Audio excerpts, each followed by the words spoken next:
Take a breath in, a slow, honest breath. Let your shoulders soften. Let the mind loosen its grip. Let the heart widen, even just a little. As you settle in this sacred moment, may you feel the threshold beneath your feet, the quiet shift that happens when the noise of the world falls away and spirit begins to speak. May your breath become the priest that carries you inward. May your presence become an offering. May your heart become a sanctuary where forgiveness grows, where clarity rises, where the false self dissolves, and the true self remembers its name. Beloved, you are approaching the Holy of Holies, the innermost chamber, the place where divine meets the human without pretense, without proof, without fear. Enter gently, enter honestly, enter as one who knows that love becomes holy when truth becomes welcome. As always, you are not walking alone. I am simply walking beside you, not to direct you, not to diagnose you, but to keep you company as you cross this sacred threshold. The Holy of Holies is not reached by force, it is reached by readiness. And readiness is a relational posture, a way of being with yourself and with others that clears the atmosphere so spirit can be felt. This episode is an invitation, not a destination. A soft opening of the veil. A moment to remember that the holiness you seek is the holiness you carry.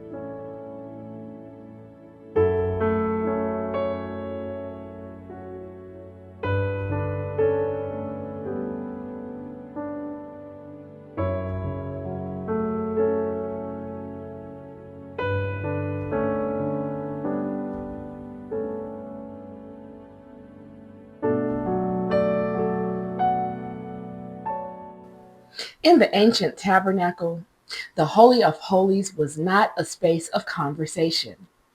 It was not a place for opinions, arguments, or explanations.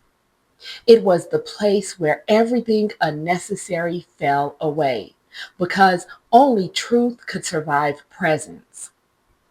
It was not restrictive, it was protective, not because spirit was fragile, but because we were.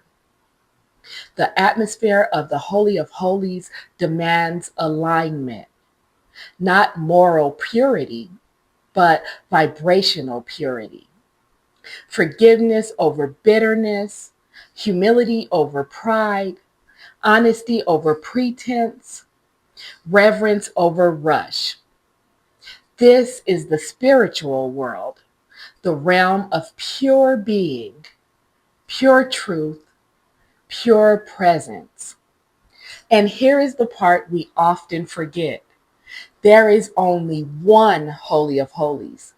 Your Holy of Holies is the same as mine, the same as every soul that has ever lived. There is one spirit, one presence, one realm of truth. What differs is how we enter. Some enter in love, some enter in avoidance, some enter carrying shame, some enter carrying entitlement, some enter ready to be changed, some enter hoping not to be. But the atmosphere does not change, only we do. In relationships, this is the moment when two souls step beyond ego, story, and defense and enter a space where truth is felt, not argued. It is where real intimacy begins, not emotional intensity, but spiritual clarity. The holies of holies in relationship is the place where masks fall, where defenses soften, where hearts bow, where spirit guides the connection. Not everyone can enter this place with you. Not everyone should, but everyone is invited, first by spirit and then by their own readiness. There was a moment several months after my initial awakening when I felt this threshold truth in my own body. The not yet, come back when you're truthful pull of spirit. At that time, I was attending everything my church offered, every service, every meeting, every prayer line. It had become ritual, familiar, expected, almost automatic. And on New Year's Eve, the pastor was moving in his usual rhythm, laying hands, speaking blessings, prophesying over people as they lined up. When he reached me, he placed his hands on my forehead and began pouring out words, blessings, prophecy, declaration, all woven together until I fell to my knees, emotional and open, praying the way I had been taught to pray. But then something strange happened. He stopped abruptly, mid flow, as if something in the atmosphere shifted or something in me did. And when I looked down at the floor, I realized my hand was moving, writing, but not from my mind, automatic writing. I didn't even know that was a thing. I didn't know what I was writing. I didn't know what was moving my hand. All I knew was this is not right. This is not spirit. This is not clean. My whole body went alert, not in fear, but in discernment. And without hesitation, I stopped. I pulled my hand back. I closed the invisible notebook. I stepped out of whatever I had just opened myself to. And deep in my spirit, I felt that whisper, not this way, not through someone else's power, not through someone else's projection. Come back when you're ready to be truthful with me. See, it wasn't rejection, it was protection. It wasn't punishment, it was a boundary. Spirit was guarding the door, the way the veil used to guard the Holy of Holies, and saying, you cannot enter deeper if you're just following routine. You cannot enter deeper through someone else's hands. You cannot enter deeper when you're not standing in your own truth. That moment marked me. It taught me the first law of any threshold. Spirit will never let you walk into the Holy of Holies in someone else's shadow. You must come as you, aligned, honest, awake, and willing to face the truth. And I want to say this because it matters. Months later, when Spirit truly led me, I returned to automatic writing. But this time I entered with intention, with clarity, with boundaries, with the invitation spoken from my own mouth. Holy Spirit, if this is you, then you may enter and write through me. No other voice, no other presence, only you. And the difference was unmistakable. There was peace, there was gentleness, there was clarity, there was no force, no confusion, no dissonance in my body. It taught me that the gift was never the problem. The atmosphere was, the alignment was, the authority was. Some things are only holy when spirit is the one guiding the pen. If the inner courts are where the mind learns to discern, the Holy of Holies is where the spirit learns surrender. This is where the high priest within you awakens, the part of you that knows how to enter sacred ground with reverence, humility, and truth. The high priest within is not the perfected self, it is the aligned self. The self willing to release resentment, tell the truth gently, let go of illusions, forgive honestly, bless what is leaving, honor what is staying, and listen for what Spirit is saying. Here, the relational world shifts. Not how do I protect myself, but what is Spirit revealing here? Not how do I win, but how do I stay aligned? Not how do I make them understand me, but how do I enter this conversation without abandoning my truth? This is where we learn that spiritual fidelity is deeper than relational harmony. Sometimes the most sacred thing you can do is step back. Other times, the most sacred thing you can do is step in. The high priest within knows the difference, not because you are wise, but because Spirit is.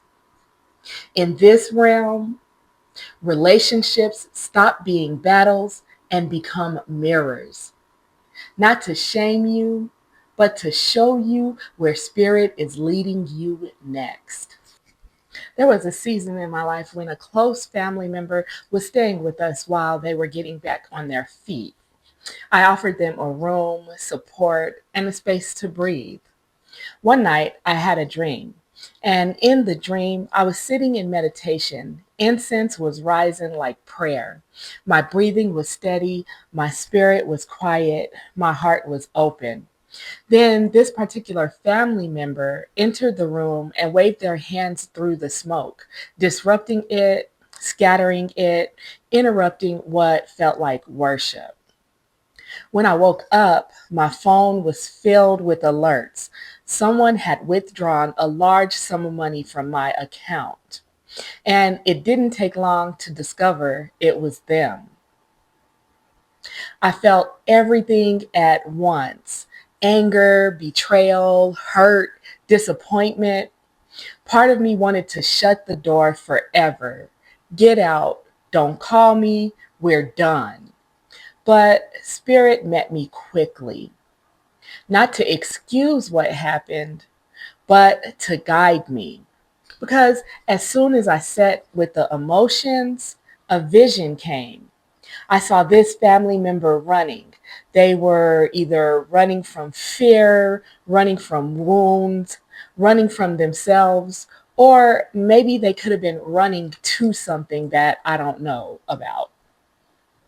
And while they were running, a bolt of lightning struck them on their behind, stopping them dead in their tracks. The meaning was instant and undeniable. It was a personal message for them.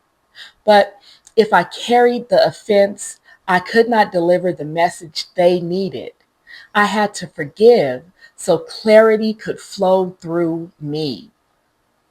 And that became the moment I truly learned what forgiveness actually is. Not denial, not pretending, not tolerating repeated harm. See, forgiveness is sitting with the wound until it loses its power to harm. Forgiveness is choosing peace until peace becomes the truth. Forgiveness is doing the spiritual work until the emotion shifts from pain to compassion. Just like Jesus' teaching 70 times 7, it was never about numbers. It was about completeness, about inner spiritual resolution, about staying in the process until the wound no longer shapes the story. True forgiveness isn't passively accepting harm, and it isn't pretending something didn't hurt. It is the open hearted willingness to release offenses as many times as necessary, not for the other person's comfort, but for your own clarity. So every time anger rose, I chose again. I forgive, I release, I bless them with provision so they never need to take from anyone again. And slowly the anger dissolved. The story softened. The wound healed. Eventually, we were able to talk about what happened, not through shame, not through accusation, but through understanding. The relationship was restored, not because the offense was small, but because the forgiveness was honest. And that experience taught me something crucial. You cannot enter the Holy of Holies carrying the weight of unresolved offense. It will twist your perception. It will cloud your discernment. It will distort the voice of spirit. Forgiveness cleans the atmosphere. It clears the threshold. It prepares the heart for presence. It is the inner work that turns anger into understanding, tension into truth, and hurt into wisdom. And only when the heart reaches that place of completion does the threshold clear and the Holy of Holies becomes safe to enter. The veil of the tabernacle was not a barrier, but a preparation. It separated what was misaligned. Every relationship has a veil, a place where the connection shifts from personality to presence. Crossing this veil is not about proximity, it is about purity of intention.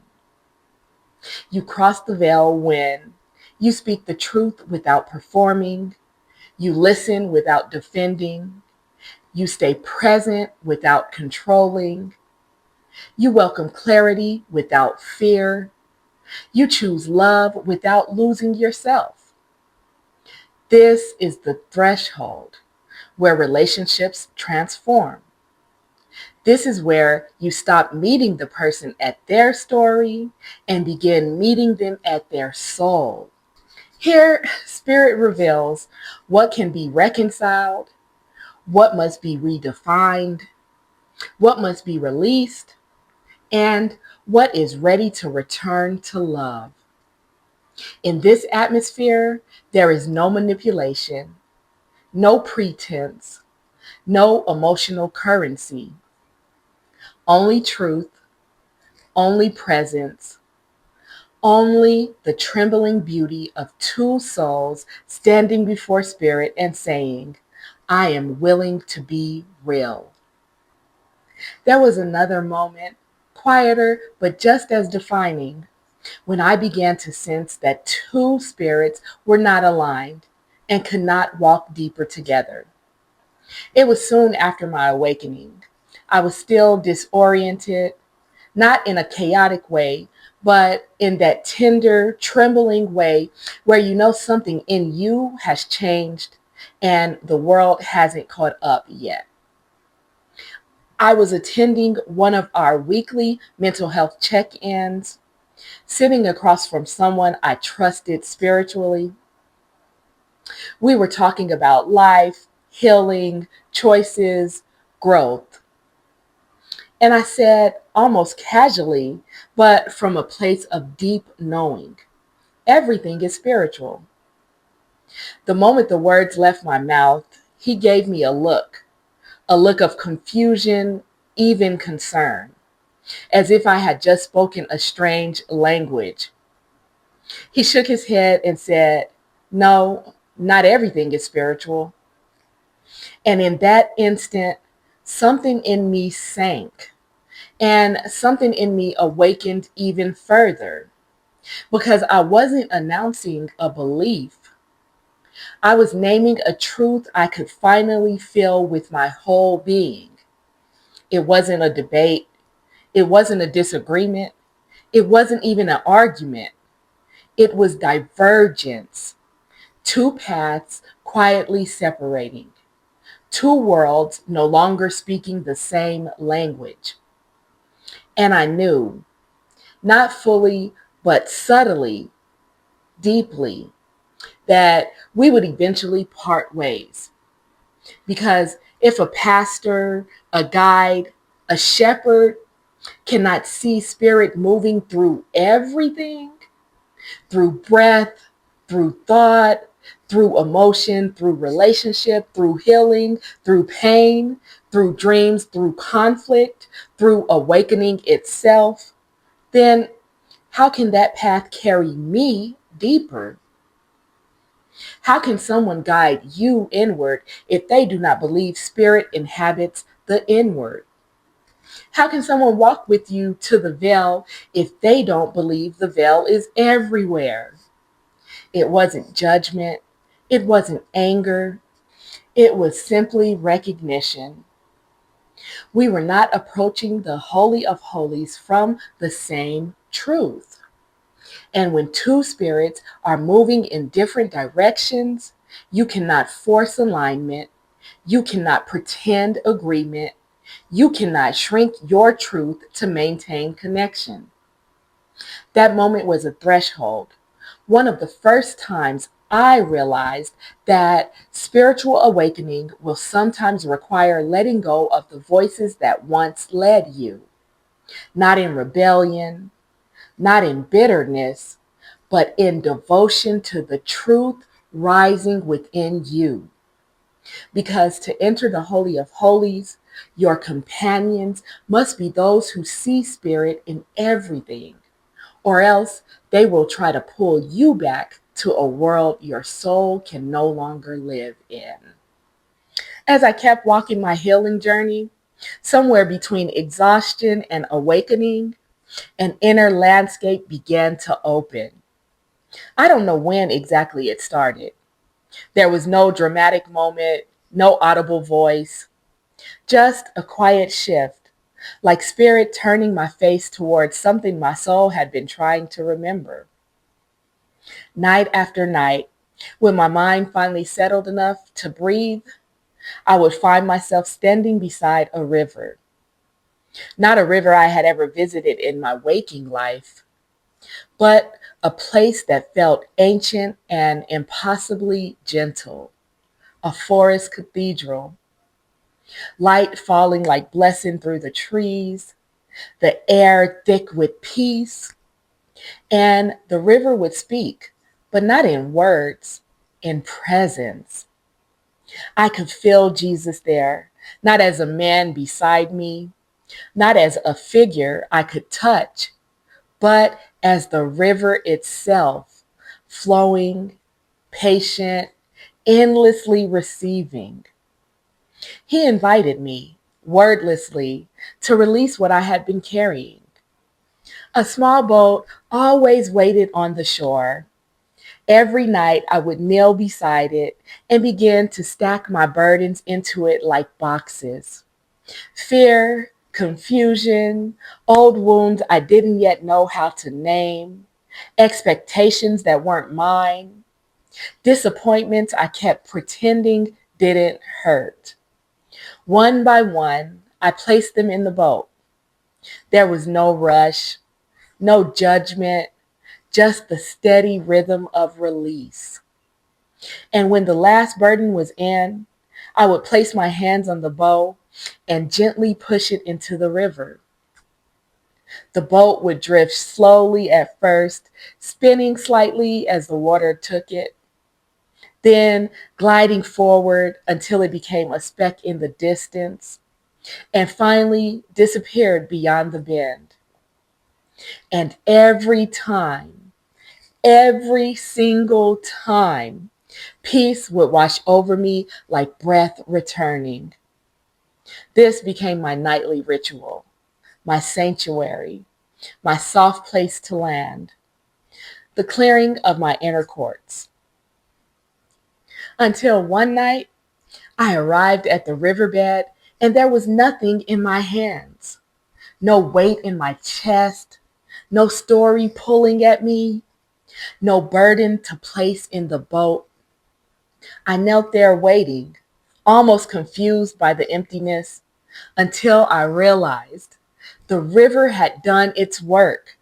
The burdens were gone, not suppressed, not ignored, not temporarily lifted, released.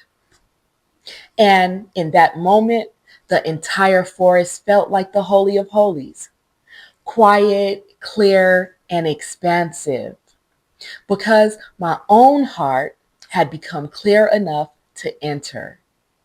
The river had taught me what no sermon ever had. Release is not something we perform once, it is something we practice until the weight dissolves, burden by burden, box by box, night by night, until the soul is light enough to hear spirit again. Before we step away from this sacred moment, I want to leave you with a few gentle questions. Questions not meant to challenge you, but to open the veil a little wider within you. Take a breath and listen with your heart. Where do you feel the threshold today? Is it around forgiveness, around honesty, around surrender, around how you show up in your relationships? What truth is asking to be acknowledged before you step any deeper? A truth about yourself, a truth about someone else, a truth about what you've been carrying? What vibration are you entering relationships with right now? Is it resentment? Is it fear? Is it compassion? Is it clarity? What would alignment look like if you chose it gently? Today, not someday. Where is spirit inviting you to loosen your grip just enough so that peace can rise? And finally, what would it feel like to let the Holy of Holies within you become the atmosphere you bring into every interaction? Not perfection, not performance, just presence. Let these questions walk with you. Let them stir. Let them soften what is ready to soften and strengthen what is ready to stand. The veil is open, beloved, and spirit is already guiding your next step. Beloved one, as you stand at the veil, at the edge where your breath meets presence that has been calling you home, may you feel the gentleness of what waits on the other side. This is holy ground, not because you earned it, but because love never stopped making room for you. May spirit steady your steps as you release what cannot cross with you. The old defenses, the old stories, the old ways of relating that were born from fear instead of truth. May you sense the tenderness of the one who dwells within the center. Presence that is not distant, not demanding, not withholding, but welcoming. As you prepare to cross, may you remember, you enter not only for yourself, but for every relationship you tend, for every connection you carry in your heart, for every bond that longs to be touched by something pure again. May the veil become thin around you. May divine draw near.